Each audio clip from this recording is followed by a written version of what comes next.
Hello, this is Paul Harris from Mining Network. We're here in Fallon, Tolima. Fallon is in the Marquitas district, an historical mining district. There's been mining here for over 500 years, and you can see evidence of this in the town sign, where we have a geologist looking through it with a loop at some drill core.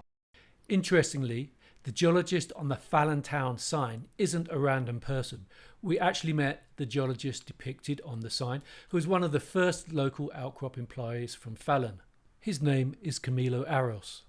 We're here to visit the Santa Ana projects of Outcrop Silver and Gold. Santa Ana is one of the highest grade primary silver deposits in the world. It's one of the highest grade exploration projects. It's got a resource of 37.5 million ounces, grading more than 600 grams a ton. Principally, we're here to find out whether the project's scalable, is there continuity, are there more veins, and what is the plan to find those veins. The company's already drilled 40,000 meters for its initial resource. The total drilling now is 75,000 meters, so there's a lot more drilling to go into resource. And we're looking to see where those new ounces are going to come from. We visited Outcrop Silver and Gold Santa Ana project at the end of 2024 for a reason, because we believe the company is entering a pivotal year in 2025, which should, if we're right, see a re-rating for the company. Before we talk to Ian Harris, the President and CEO, to outline the company's plan, let's first set the scene by going back to 2019.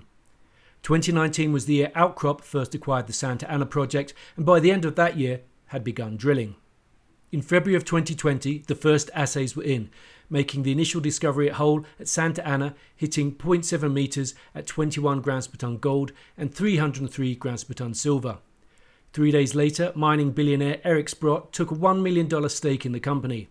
1 month after that, in March 2020, another high-grade hit at Santa Ana, this time 0.61 meters at 29 grams per ton gold and 1,675 grams per ton silver. By May, the success warranted the commencement of the Phase 2 drilling program. June saw more success with 0.4 meters grading 5.4 grams per ton gold and 1,710 grams per ton silver at Santa Ana, whilst also making a new discovery via trenching at Megaposa and simultaneously expanding the company's land package. August to October saw more high-grade hits with discovery holes at Megaposa and their third success at La Ivana. By December, Outcrop had discovered a fourth high-grade vein called El Dorado, which returned exceptionally high grades. In 2021, a new year and a new discovery, adding a fifth shoot named San Juan. With so much success finding new high-grade mineralized systems, the company announced the launch of a 12,000-meter drilling program in March, focusing on the delineation of the 5 discovered veins plus new targets. Between April and June, the high-grade hits kept on coming, and the existing discoveries, plus a 6th discovery at what is called San Antonio. July through to the close of 2021 saw 3,000 grams per ton hits at Megaposo and samples extending El Dorado 1,000 meters to the north. In 2022, the first half of the year saw Eric Sprott increase his position to almost 17% of the company via continued support since his first investment 2 years previously. Roll on to July. The company now has 13 shoots with drill definition. You might well ask yourself, well, the grade is great, but can you actually mine and recover the silver? In November 2022, Outcrop answered that question to a certain extent, announcing 94% recovery rates from metallurgical testing. By April of 2023, Outcrop was finally ready to publish its maiden resource, including only 7 of the veins drilled to date. The resource confirmed Santa Ana as one of the highest grade silver projects globally, with 37 million ounces categorized as indicated and inferred resources.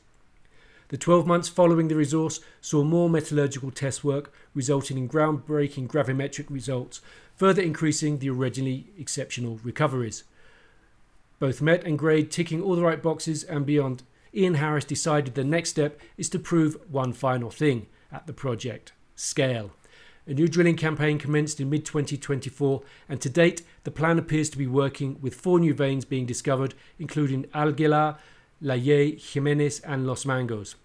The target is to reach 100 million ounces of silver. Let's find out how they're getting on. So the majority of our resource is north to us.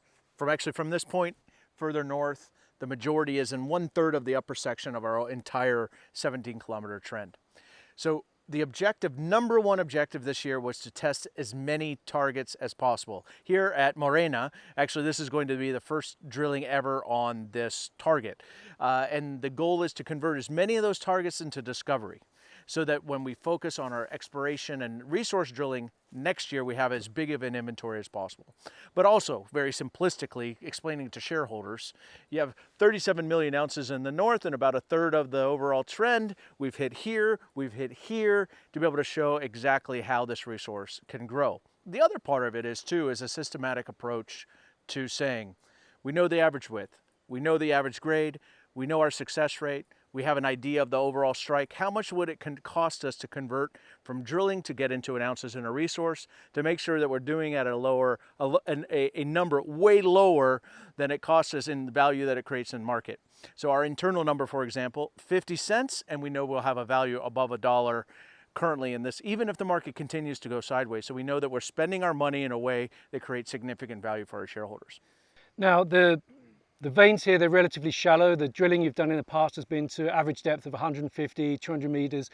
They're very high grade. You've had some very high grade hits of up to 3,000 grams per ton, 15,000 tons, grams per ton of silver equivalent. So it seems that with a few hits, you can build resources very quickly. Yeah, so there's actually two functions that happen that we find out. One is the consistency throughout the vein, which is different from vein to vein. Sometimes, for example, Aguilar this year was around our resource grade, but we had a very high success rate. And then other areas are not as predictable, but they have these blowout type grades. So all of that goes into our calculation on how to figure out, obviously when we hit nice thick intersections, those are going to definitely be the priority. But the rest is we got to build out, our internal goal would be how to get above 100 million ounces. It's kind of an internal, how do we get there? And we want to do that in the cheapest approach possible. But you're right, when you hit some of these areas that can have a tendency to swell, we hit very high grades, obviously they're always a top priority. But this year wasn't about that. A lot of the past of Outcrop was really about keeping those headlines, right? This year is about converting targets into discovery to build up an inventory that we can then follow up and do resource drilling. Now, the resource you have at the moment has an average grade of 614 grams per ton, which in the world of primary silver exploration projects, that's right at the top end. Are you confident you're going to be able to sort of keep that going with the exploration of targets like Morena?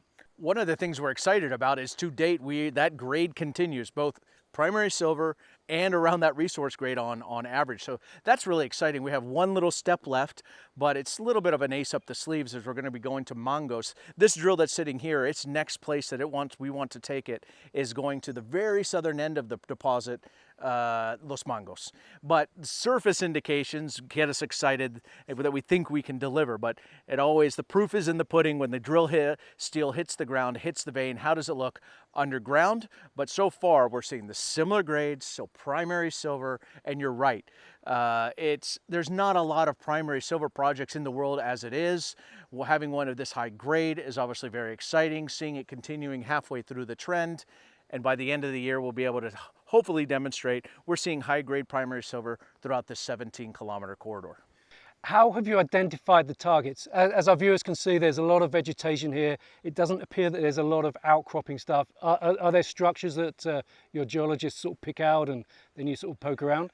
Well, the name Outcrop really is because it's outcrop. You might not see it, and sometimes it's a very small little section that the people will see a surface expression, and then that will be the start. Or we'll see boulders that came from somewhere, floats, for example, right? That's normally the start, is mapping all of that out. But normally you'll see a part of an outcrop at surface. It's then normally followed up, we had to do systematic, it's mapping. Then there's geochemistry. We already have geophysics over the entire area. Then sometimes followed up by trenching, right? Because perhaps the outcrop shows that a little part right here, but it's not too deep underground, so we can use trenching as a great indicator. And we do have a lot of where small miners have gone in, tried to do some mining, and we can even get and do some channel sampling. When we have all those pieces, and normally when the Vice President of Exploration feels the confidence, this is now ready to be drilled, right? Normally it's a very systematic approach. I get really excited about some of them. He goes, wait, we got a lot more work to do, because at the end of the day, drilling is very expensive, and we want to make sure that we have a high success rate. And year to date, we've been very successful. We've had Laye, Jimenez, Aguilar, all have come back with discovery holes in a very few short number of months. So I think we're doing things right. Now, high grade, the mineralization is argentite with sulfur salts and a smidge of electrum. I'm really looking forward to seeing some of this high grade core. Yeah, it is very exciting getting it in your hands, feeling that weight, especially when we talk about 15 kilos per ton. What does that look like? But interestingly, as a mining engineer, having silver sulfide being 88% of your resource also translates in two things. One, it keeps the small miners away, because sometimes they come in, they're like, they keep talking about this high grade. They say it's silver, but I bet it's not, right? But they cannot amalgamate a silver sulfide. So that normally they come in, scratch, they're almost like our prospectors. But the big one for me is it floats. So we're seeing incredible recoveries based on flotation and also gravity, 96% recovery in silver, 98.5% recovery in gold, using flotation and gravity separation only. No cyanide. So as a minimum, we're not producing a zinc concentrate, a lead concentrate, a sulfur concentrate. It's a true, very high-grade precious metal concentrate, even with the potential to convert it direct to doré. So I call it the trifecta. You have extremely high grades, extremely high recoveries, and the potential for a high payable. So maintain that value that's in the ground throughout the process. And so that's very exciting too. That gives this project significant legs. After looking at some of the drilling sites, we went to the core shack where we met with Outcrop's Vice President of Exploration, Guillermo Hernandez, who was excited to show us some drill core containing up to 15 kilograms per ton of silver equivalent, making it some of the highest grade silver core drilled globally. Guillermo is used to seeing high grade, having previously worked with Lundin Gold on its Fruta del Norte gold mine in Ecuador. Hernando showed us core from the El Dorado and Maras veins, two of the highest grade, highest tonnage, and with the highest number of ounces of the veins in the Santa Ana resource. We're looking at two of the highest grade, highest tonnage, highest ounces in our resource that we published last year. We have a vein intercept carrying a sample with 15 kilos of silver equivalent, and another intercept with 12 kilos of equivalent silver. They're very important because those veins contributed significantly to the resource.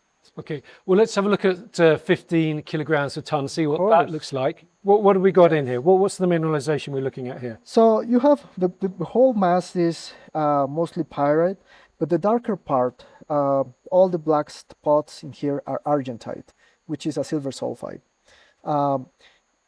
Close to 90% of the silver of this deposit comes as argentite, which is very easy and it helps for the future processes. It's very unique, I have to say. I've been working in several deposits when you don't get this high grade and you don't have this high percentage of one single mineral carrying all the value.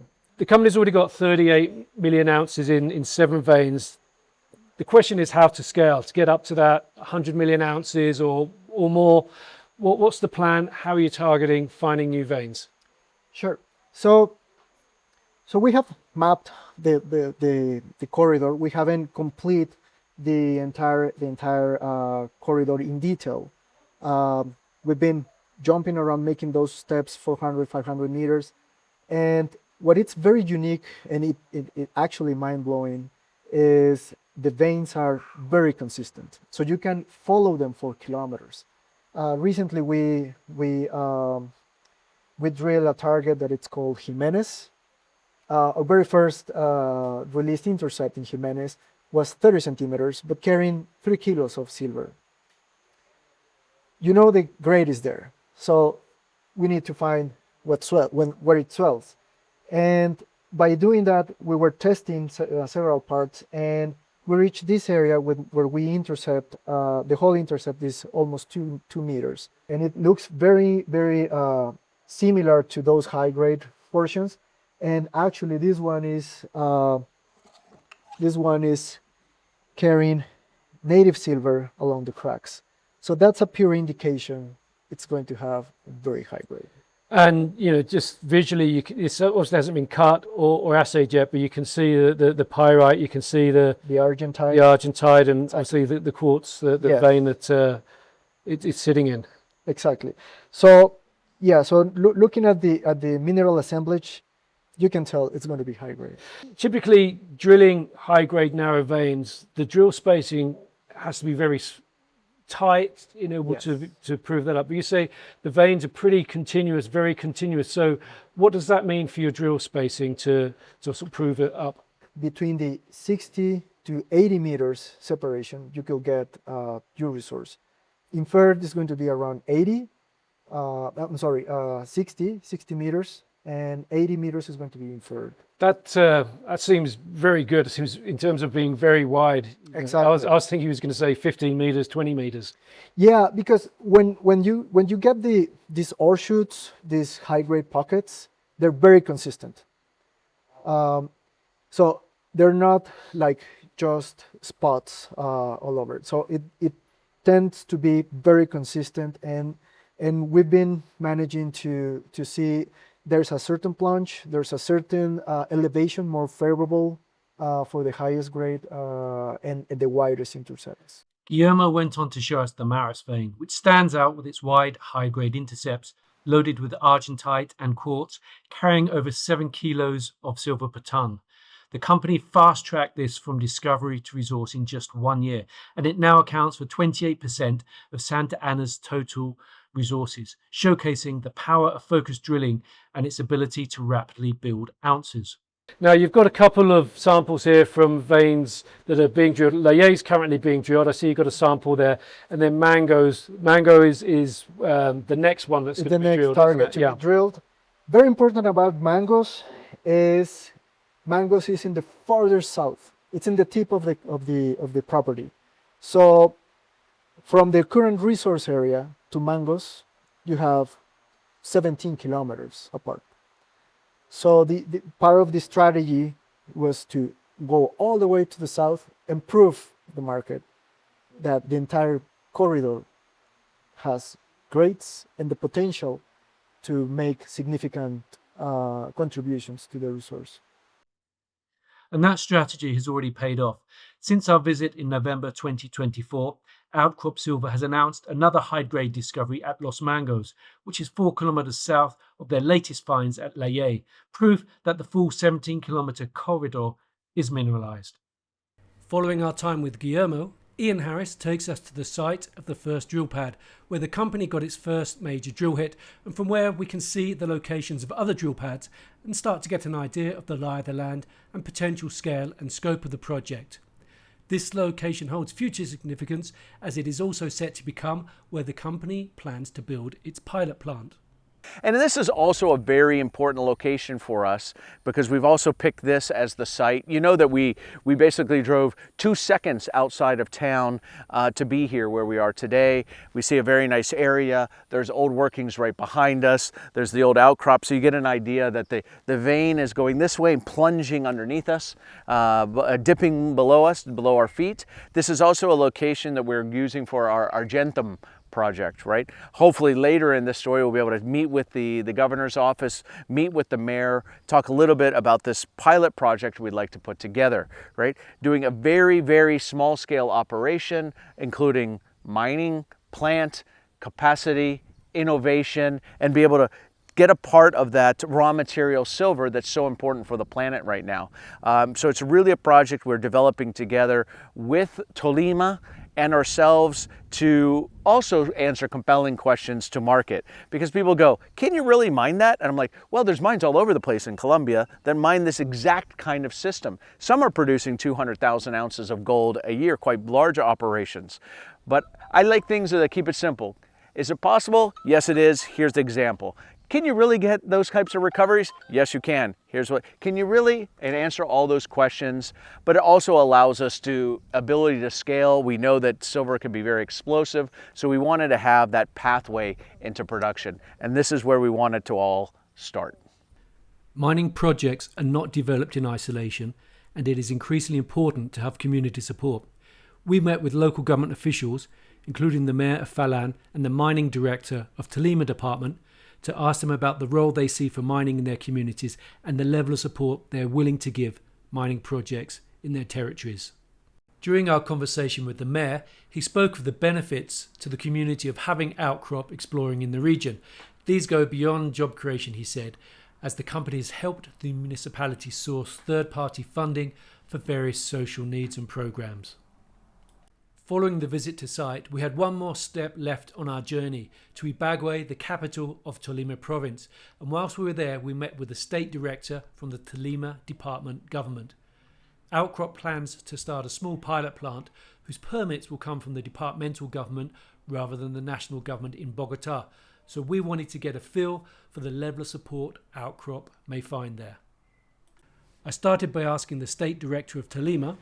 In the past, there was a strong rejection of mining by the people of Tolima. How do you see the situation today? Truth be told, Tolima enjoys relatively good health in the mining sector. We don't have problems as complex as those in other departments. I would say, and I have mentioned it in several forums, that Tolima is a region that is friendly to carrying out good mining practices. So the departmental government is going to be present to intermediate between companies and communities.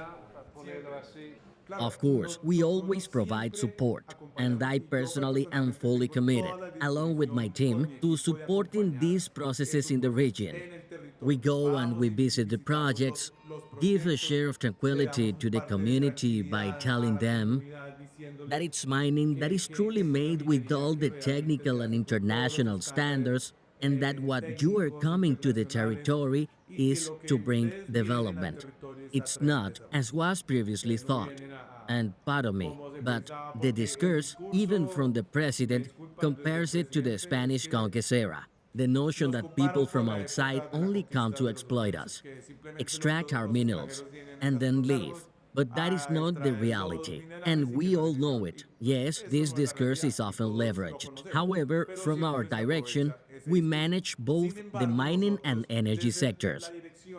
In this sense, we are working on renewable energy projects that can support this process of energy transition.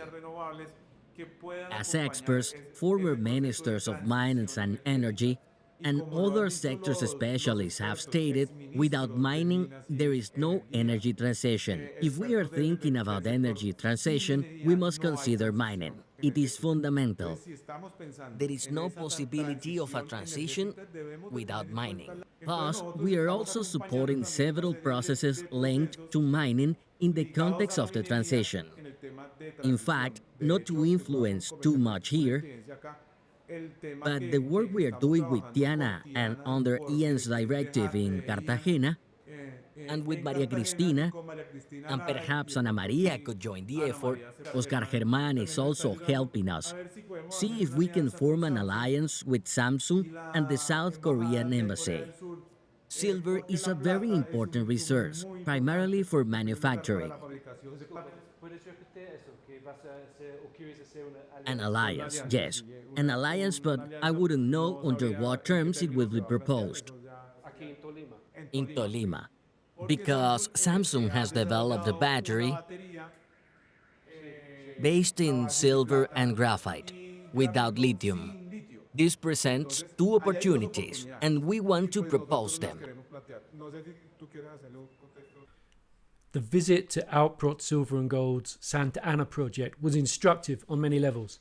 Perhaps the biggest takeaway and surprise was related to the continuity of the high-grade veins and the fact that they can be defined with relatively generous drill spacing. To date, the company has defined 7 veins, each containing an average of about 5 million ounces of silver equivalent, which, due to the geological continuity, sees each vein defined by about 5 drill holes. If these averages hold up as the company drills future vein targets, it should be able to make rapid steps towards its target of getting Santa Ana to over 100 million ounces of silver equivalent, and at a relatively economic discovery cost. It was also encouraging to hear local government officials speak so positively about the prospect of having mining in their territories. Since Outcrop put out the 40 million ounce resource on Santa Ana, it has more than doubled the meters drilled, with the number of veins targeted increased from 7 to 13. This means that with the next resource estimate, it will likely feature a big uptick in resources. We think this bodes well for the future. We will wait and see. Thank you for joining us.